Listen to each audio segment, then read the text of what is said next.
Salam sejahtera, terima kasih karena bersama dengan saya di Nazilin Unity Channel. Ini satu berita paling menggemparkan Perikatan Nasional. Bekas calon Perikatan Nasional didakwa guna gelaran datuk palsu. Ini memang luar biasa. Apalah, kita nak ulas sedikit tentang gelaran-gelaran datuk ni lah. Ada 3 perkara yang kita nak ulas. Pertama, kenapa nak sangat datuk kalau hanya menggunakan saluran yang palsu? Itu yang pertama.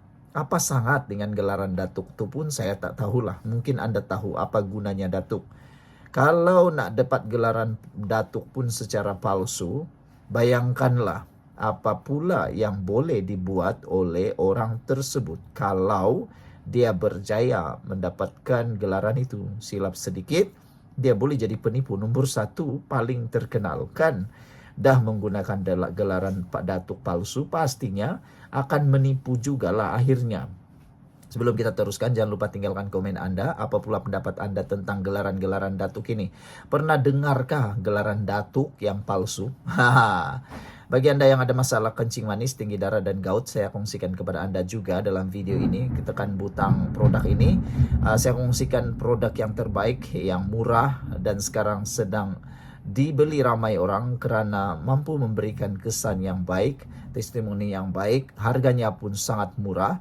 Karena ada promosi sepanjang raya ini, cepat beli selagi stok masih ada. Orang kata sediakan payung sebelum hujan, menjelang raya nanti sekurang-kurangnya adalah ubat Anda. Manalah tahu kan kena gout tiba-tiba, memudahkan Anda untuk bergerak ke sana sini. Orang kata biarlah murah, yang penting ada sesuatu untuk Anda persiapan. Sediakan payung sebelum hujan. Oke, gelaran datuk. Kenapa orang nak tipu? Itu pertama. Yang kedua, banyak kali, acap kali kita mendengar, sudah berkali-kali kita mendengar, orang yang ada gelaran datuk pun menunjukkan teladan yang sangat buruk. Betapa ramainya orang yang ada gelaran datuk ditangkap menipu, ditangkap rasuah, ditangkap menyeleweng, ditangkap menjual orang, berdagang, pemerdagangan manusia. Dan ada juga datuk yang menjadi scammer. Itu lagi teruklah, dalang kepada scammer. Buat apa agak-agak nak dapat datuk nih? Tapi ini yang menariknya, bekas calon Perikatan Nasional didakwa guna gelaran datuk palsu. Buat apa dia gunanya? Adakah untuk mengaburi para pengundi supaya bila ada gelaran datuk nampak lebih hebat, nampak lebih pintar, mungkin lebih pintar walaupun mungkin tak berapa pintar, macam itulah.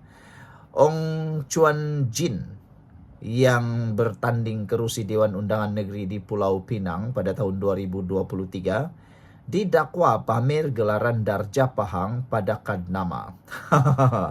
Bekas calon Perikatan Nasional PN yang bertanding dalam PRN 2023 di Pulau Pinang mengaku tidak bersalah di Mahkamah Session Butterworth atas tuduhan menggunakan gelaran datuk palsu.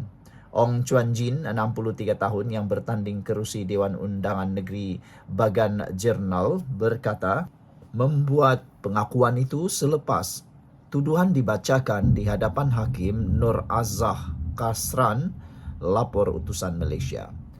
Mengikut tuduhan, Ong didakwa mempamerkan gelaran darjah kebesaran Pahang di kad namanya, sedangkan tiada sebarang darjah kebesaran dan pingat dianugerahkan terhadapnya.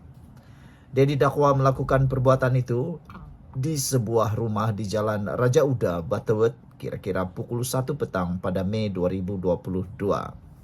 Ong didakwa mengikut Seksyen 3 dalam kurungan 1 kurungan D, enakmen lambang gelaran atau anugerah mencegah penggunaan tidak wajar Pahang 2017 dan boleh dihukum di bawah Seksyen 3 dalam kurungan 3 enakmen sama yang memperuntukkan hukuman maksimum yaitu penjara hingga 5 tahun atau denda RM500,000 atau kedua-duanya sekali. Timbalan Pendakwa Raya Muhammad Raifi Muhammad Riyaluddin menawarkan jaminan sebanyak RM30,000. Namun peguam tertuduh, Ong Chin Wen, merayu agar jumlah itu dikurangkan atas alasan anak guamnya tidak bekerja. Anak guam saya hanya aktif dalam kerja-kerja kebajikan dan membantu golongan memerlukan, malah memberikan kerjasama baik sepanjang siasatan, katanya.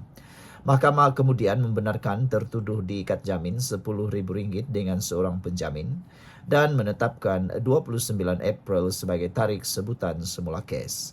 Sekian untuk kali ini. Jangan lupa tinggalkan komen Anda dan nasihat kepada semua orang. Janganlah terlalu taksub sangat nak mendapat gelaran datuk. Walaupun gelaran itu baik, tetapi janganlah mendapatkannya secara palsu. Dan paling penting, dapatkannya melalui cara yang betul dan saluran yang tepat. Jumpa lagi.